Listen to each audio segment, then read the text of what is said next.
The city of Lloydminster is planning on working with Suma to have more family physicians and nurse practitioners brought into the city. It's been deemed a critical shortage of these workers. Residents who chose to move to Lloyd may have to go back to their original community for general medical care. And we've been talking a lot with community members and agencies, including the Lloydminster Region Health Foundation, to really inform what could we do in terms of supporting them to increase the number of practitioners in our city. Lloydminster hopes the Ministry of Health is able to send more nurses and physicians to help take the load off emergency departments. What we're really looking for is for the government to offer that to those secondary communities like Lloydminster or even smaller communities. And so we're just using our voice to bring that to the whole Suma membership to see if we can get some support and some advocacy to the provincial government to improve healthcare services for all Saskatchewan residents. Council plans to submit the motion to Suma at their next annual convention in April of this year. The Residents in Recovery program is experiencing challenges to operate due to the lack of funding, resulting in the shutdown of some programs. Our Leo Cruzat talks to the founder of the organization to tell us what you can do to help them. Tyler Lorenz founded Residents in Recovery in 2018 to help people recover from addiction and trauma-related causes. However, they are currently getting hit with lack of funding, making their operations harder for them. Yeah, it's been really frustrating, seeing the lack of engagement with our provincial governments. Because of this, multiple programs under sober living have been ceased, leaving their family treatment program still operating. Yeah, the family treatment program, is still strong and well. It's a program that supports mothers with the full, really first year of their recovery, right from, entering the program in the Family Healing Center, which is a 5-month program, inpatient program. It's supported by staff 24/7 and really allows mothers the opportunity to really start their recovery journey with their children. The program has helped many single parents, including Stephanie, who has been in organization for 13 months. When I first came into the program, I just started a opiate replacement therapy, like a different kind of opiate replacement therapy. So it was really hard at the beginning. Socializing was really hard at the beginning. Like I isolated a little bit at the beginning, but like I've definitely came quite a ways, and like meeting new people and like having people that relate to me and stuff like that. Despite the financial struggle, Mr. Lorenz is still asking people to donate to help more families coming in for treatment, such as towels, utensils, plastic plates, and more. We let them take everything they've used for the past, however many months. It's fine with us, but we need obviously to have to replace that for the new families coming in. According to Mr. Lorenz, you can actually help the organization anytime by following their social media such as Facebook or X to see what items they need for their program. Or you can actually donate money into the center or at their website at residentinrecovery.com/donate. From Primetime Local News, I'm Leo Cruzat. The Rotary Club of Lloydminster held their weekly meeting on Monday, and they were talking to the health board in Onion Lake. Albert Jimmy, the health director in Onion Lake, shared how he helps the First Nations community with the services they provide. Offer, all the community health programs, also primary health care program like visiting doctors and nurse practitioners for the community of Onion Lake. With being the health director for over 30 years, Jimmy explains the biggest challenges the Onion Lake community faces on a daily basis. We have quite a few problems, in terms of, high number of diabetes, clients, and also, but mostly we have a problem of funding with the federal government to fund our programs properly. While Onion Lake Health Board is funded by the government, they believe the amount is too little to fully cover the community's need when it comes to their health. Most of our funding is from the federal government, but not as much, they don't fund according to need, and that's where the problem is. Onion Lake also has its own pharmacy and on-reserve ambulance services. Callum Hawker is in now to bring us a little bit of a look at the weather. And what can we expect, Callum? It's been pretty mild today. We've had some freezing fog, ice fog. Yeah, a lot warmer temperatures than we were seeing a couple weeks ago. We've actually been seeing some of the weather climb into the early teens, which is a big difference from weeks ago that we were seeing. And obviously, if you are an outdoor lover, it's easy to get out and enjoy Mount Joy or get out on the ponds at Bud Miller and go skating out there as well. Right now in Lloydminster, it's like I said, a lot warmer than a couple weeks ago, currently at -9. Wind chill with -14 because of the winds at 11 kilometers an hour. So not too windy, but it is making it a little colder out there. And then we look at the current temperatures across Alberta. Cold Lake -9, same with Marwayne and Vermilion and St. Paul. Bonnyville at -8. Lac La Biche at -7. All the way in Edmonton -4. Vegreville at -10 and Wainwright at -10 as well. Provost at -8. On the Saskatchewan side, we have Pierceland at -9, same with St. Walburg and Meadow Lake. Down in Maidstone, Macklin, and North Battleford, that will be -10. Green Lake -7, and up in Isle Cross is -10. Now looking at North Battleford, -11, low clouds with some precipitation, 25% chance, so maybe a little bit of flurries, but not too much tonight in North Battleford. Tomorrow's forecast for North Battleford, a lot warmer, -5, the warmest temperatures we've been seeing in a while over there, so a lot, rising temperatures in North Battleford. Cold Lake tonight, -14, low clouds, precipitation at 25%, so maybe a centimeter or two of snow out in Cold Lake. And then tomorrow, -5 and partly sunny as well, so getting some more sunshine out in Cold Lake. And then tonight in Lloydminster, -14 throughout the night, low clouds. A little bit of precipitation. We've had some over the weekend and a little bit yesterday, so maybe another centimeter or two. And then looking at tomorrow's forecast, 6 a.m. when you wake up, -14, and then throughout the day it will get a little bit more sunny as well, -10 at noon. 6 p.m. will be -10, and then overnight actually getting a little warmer at -8, so not as bad for the cars, which is great.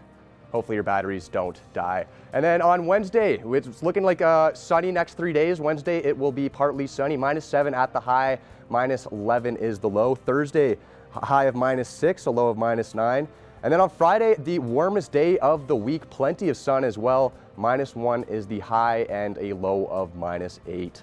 That is the first look at our weather forecast. We'll have some more news after the break.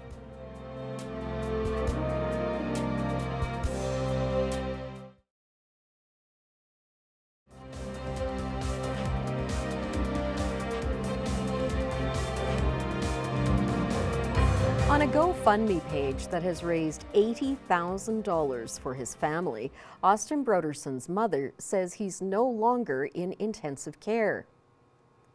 He is gaining increased mobility and can sit upright in a chair. He was in a competition at the National Western Stock Show in Denver when he ended up under the horse.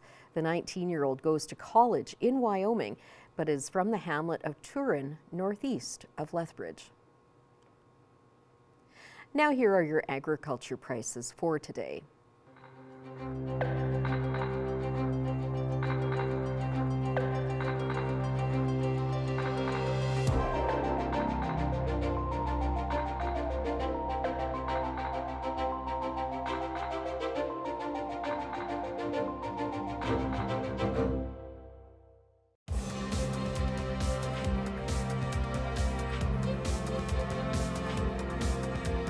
The BCHL shocked the junior hockey landscape when they announced this past weekend that 5 AJHL teams would be joining them for the 2024-25 season.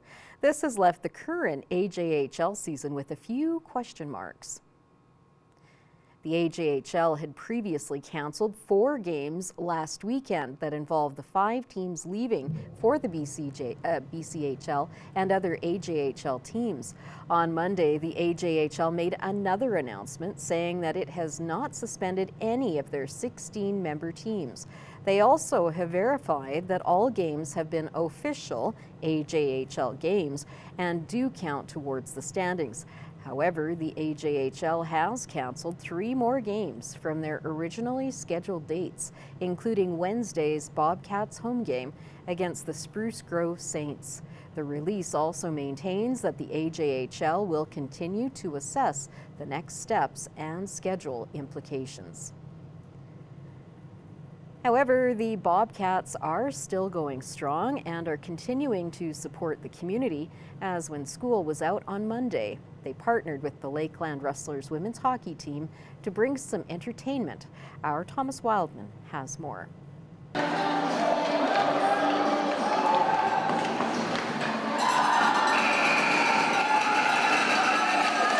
The Lloydminster Bobcats and the Lakeland Rustlers split their teams up evenly and then had a 4-on-4 scrimmage with home versus away for kids and parents to enjoy on their day off from school.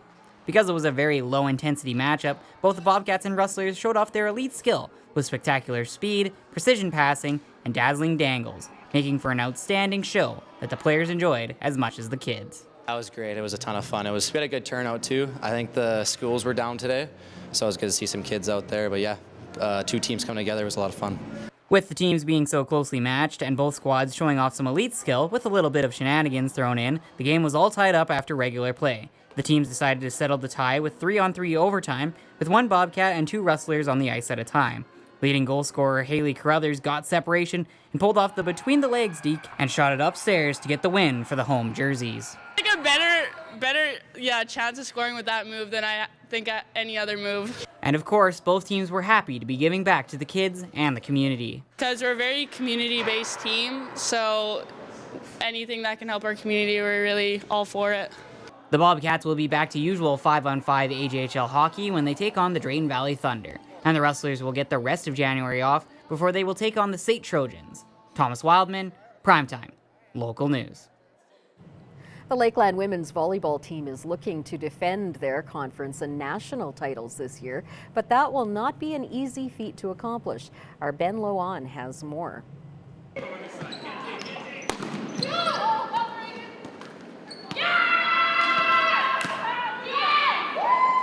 There are no days off for the Lakeland women's volleyball team. Practices are intense as they continue the conference season. The team is currently 12-1 in ACAC play, only losing 5 sets on the season. But keeping up that level of play throughout an entire season is a challenge head coach Austin Dyer is familiar with. As teams get older, the biggest part is they're able to put together the years of work that they've put in to get to where we are right now. And so, when you put in 3, 4, 5, 6 years of work to get to the level that you're at right now, you don't want to take a break. The Rustlers have many players atop the ACAC leaderboard. Jana Liang leads the conference in assists per set. Avery Bates is 3rd in total kills, and Tiana Trumier is 5th in digs per set. Liang has been the main setter for the Rustlers the last 3 seasons and was the MVP of last year's ACAC tournament. And she gives a lot of that credit to her coach. We always game plan before each weekend, so I think he just helps me out on where to go, and also just a lot of experience. This is my 6th year playing for Lakeland, so it's just a lot of experience. The team has 6 games left in the regular season, with 5 being played at home. That home court advantage is something that helps the team in more ways than one. Our schedule has been loaded with travel, and so we've been gone lots, and so that's been pretty grueling. But playing in our gym in front of our own fans, the atmosphere that's usually in this gym is great, and us as coaches and the players, we think this is one of the best places to play.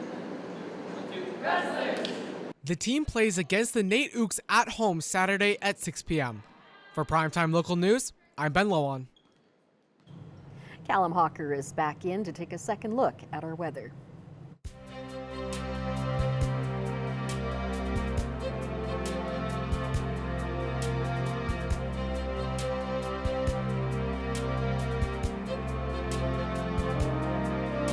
Thanks so much, Leanne. Yeah, a lot warmer temperatures than we were seeing last week, and especially from 2 weeks ago, as currently it's -9 in Lloydminster. Wind chill up to -15 with winds coming in at around 13 kilometers an hour. So a little windy, but a lot warmer than the previous weeks we've been seeing in the border city.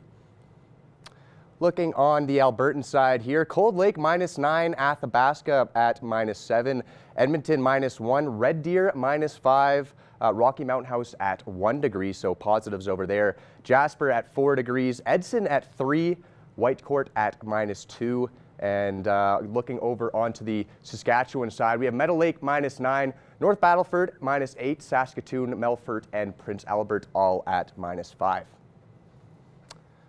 Back over to Fort Chipewyan, -17 there. Fort Mac -10. Slave Lake -9. Grand Prairie at -10. Peace River at -13. And High Level at -17. Back on the other side, Uranium City -16. La Loche at -12. Buffalo Narrows also at -12. Stony Rapids at -14. Wollaston Lake at -13. Same with South End. And then down in Flin Flon is at -12. Looking at Coronation at -9, and then as we go a little bit more west, Medicine Hat 3, Lethbridge 4, Calgary at 6, warm over there, and then Banff at 3 degrees. So moving into the positives as you go more west in Alberta. Swift Current at 1 degree, Moose Jaw at 1 degree as well. Regina at -3, Yorkton at -5, Estevan at -4, and Kindersley at -8. Looking at North Battleford for tonight, -11, low clouds, and a little bit of precipitation at 25%, so maybe some light flurries tonight in North Battleford. Tonight in Cold Lake, -14, same sort of thing, some low clouds going over there, so not too sunny tonight in Cold Lake. Looking over at the travel forecast, we look at Meadow Lake, -13, low clouds there, Bonnyville at -15, Provost at -14, and same with Isle La Crosse and Paradise Hill. All of these places showing 25% precipitation as well, so maybe a centimeter of snow. Murnum, -15 and clear. Pierceland at -14. Unity and Wainwright at -15. And then looking at Calgary, the warmest of the bunch at -3. And a moonlit sky over there too. Lloydminster tonight, -14. A lot warmer nights than we've been seeing in the past couple weeks, which is great, especially if you are a car owner. Hopefully your car batteries haven't been dying in weeks past. And then looking at the 7-day forecast for the week here in Lloydminster, Wednesday, -7 is the high, -11 is the low. Thursday, -6 is the high, -9 is the low. Plenty of sun on Friday as we head into the weekend, -1 there, a low of -8. Saturday, high of -1, low of -6 with some sun and some clouds coming through the day, but mostly sunny. Sunday as well, mostly cloudy with a 1 degree of a high, low of -6. Monday is 1 of the high, low of -1, and then Tuesday mostly cloudy, but a high of -4 and a low of -4. So some warmer temperatures next week in the border city. That is all we have for your second look at the weather. We will have some more news after the break.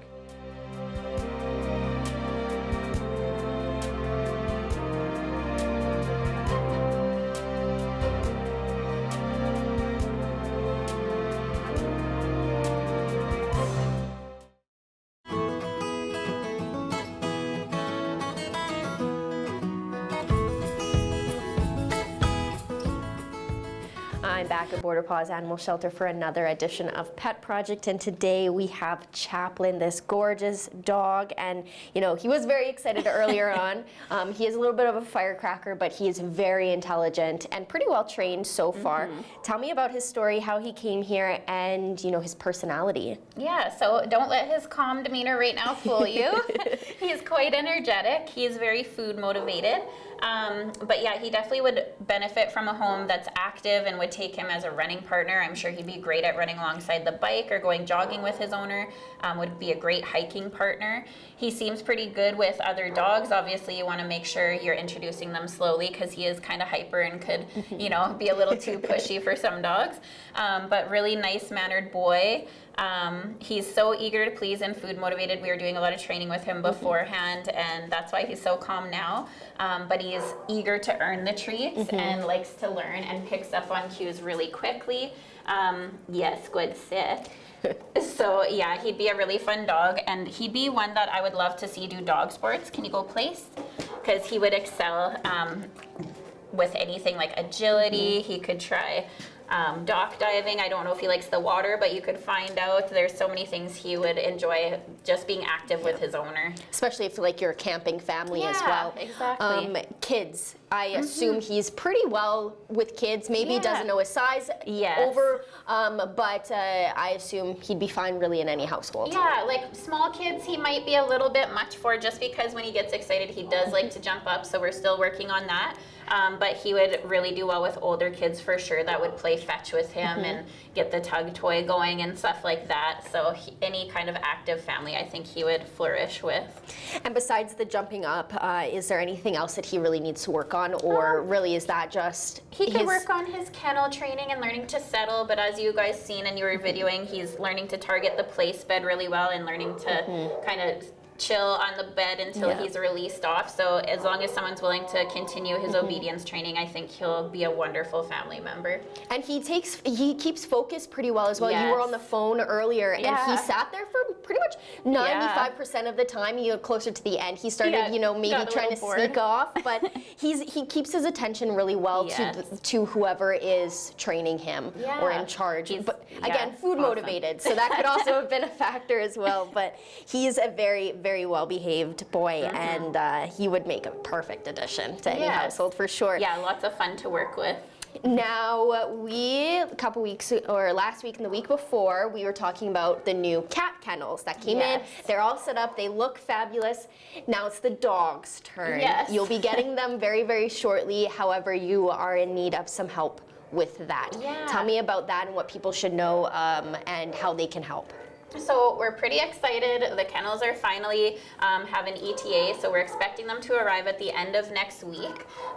It's going to be a game changer for us and just make the setup at the new shelter so much better and easier for our staff to sanitize, a calmer environment for the dogs so that they can't see each other. It's a little more calm environment for them once we get those kennels in. That being said, we're going to have a lot of dogs that are misplaced in the shelter while we're trying to swap out the old chain link kennels for the new ones. So if anyone would consider fostering, even if it's just for like 24 to 48 hours, we're really looking for some experienced dog fosters that would consider taking a shelter dog home for a few days. We're likely going to be looking at the beginning of February, like the first couple weeks of February. So if you are interested, please reach out to the shelter. You can email us at info@borderpaws.ca or foster@borderpaws.ca, or even just stop in or give us a call. But consider housing a dog. It's great for them too, just even for the training and to be in that home environment. It's always a great thing when we have fosters stepping up for us. But right now, because the dog kennel is coming, we need help more than ever, and our adoption floor is right full. So we're hoping that we can get the majority of our dogs into foster homes so that it's easier for the guys to come in and just set up the kennels without stressing the dogs out with all the craziness that will be happening. For sure, and you guys will provide everything for them. Yes, we provide food. We can let you have a kennel to borrow if you need, toys. Like, we have a really great supply of everything needed from our great supporters. So anything you need will be provided. Wonderful. Now,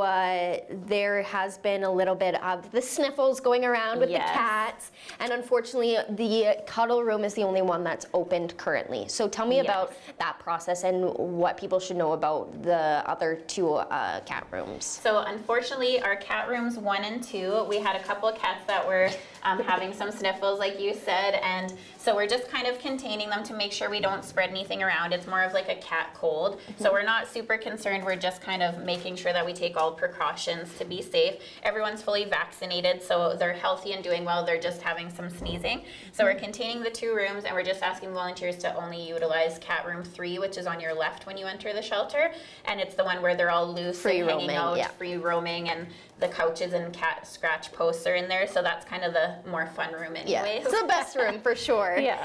No, that's awesome. And hopefully, you know, it doesn't get too severe and it's just a little bit of a sniffles or Yeah, a little exactly. tiny cold, and hopefully it doesn't spread too far. And you guys, it's great. The building is so, it goes to show that this building is just that much more fantastic because of how disease management is so effective here. Exactly. So that works out perfectly. Now finally, any donations that you're in need of currently?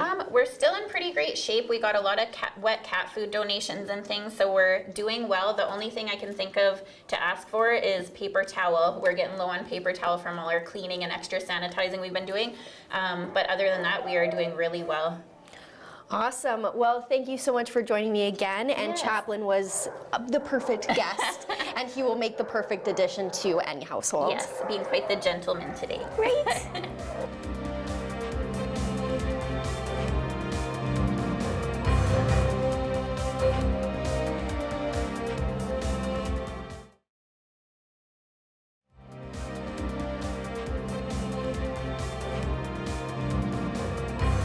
I'm joined by Matt Reed, the chairman of the Kinsmen and Kenettes for the Telemiracle Steak Night.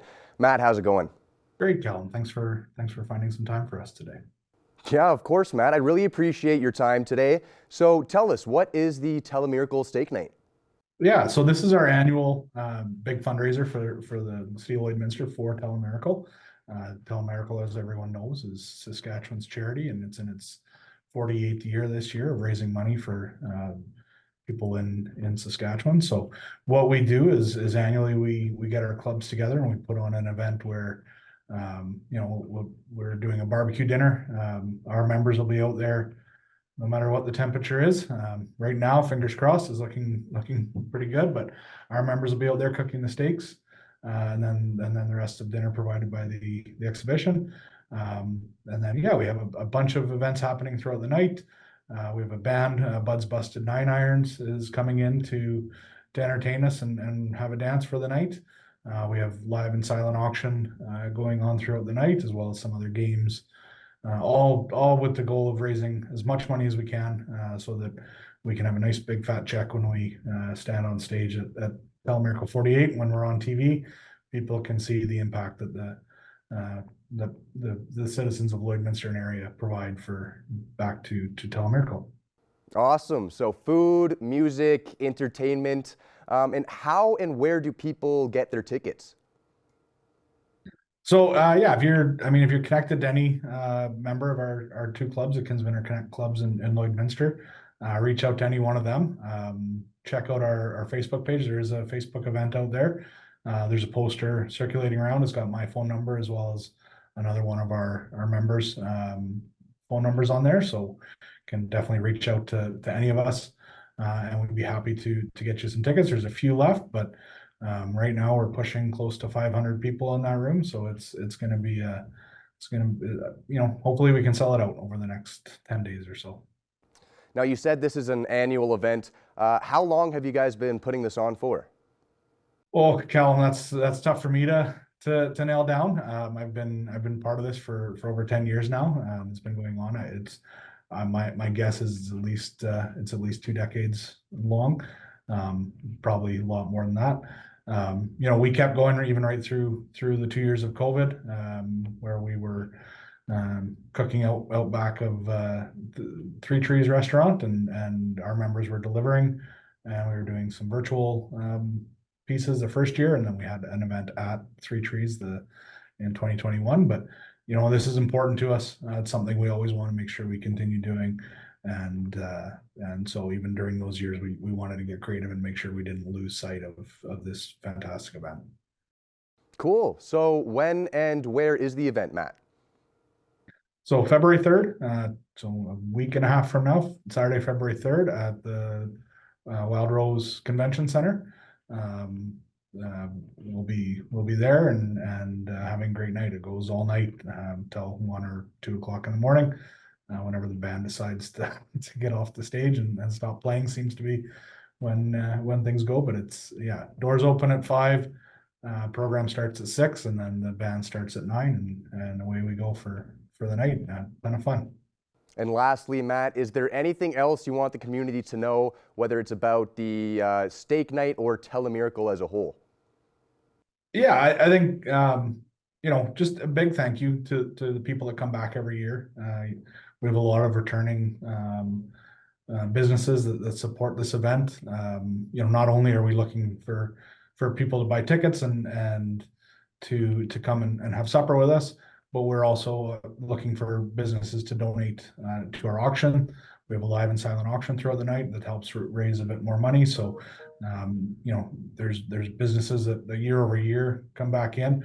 Obviously, our presenting sponsors every year are a huge support. Dynasoft Communications, First General Services, Cal Tire, Aztec Safety, Synergy Credit Union, Decker Oilfield Services, Stuart Wright, Lash Enterprises, and Warehouse Services. Without those businesses, these events don't go on. We try and run this event as low cost as possible to make sure we can donate as much as possible back to Telemerical. But the cost of steaks is not cheap, and we want to have a good steak dinner. So those organizations are key and pivotal in making sure these events happen, and we're able to use that money to support paying for dinner for everybody, and then we're able to have a big check on February 25th, 26th with Telemerical to really show what Lloydminster can do in terms of supporting this great cause.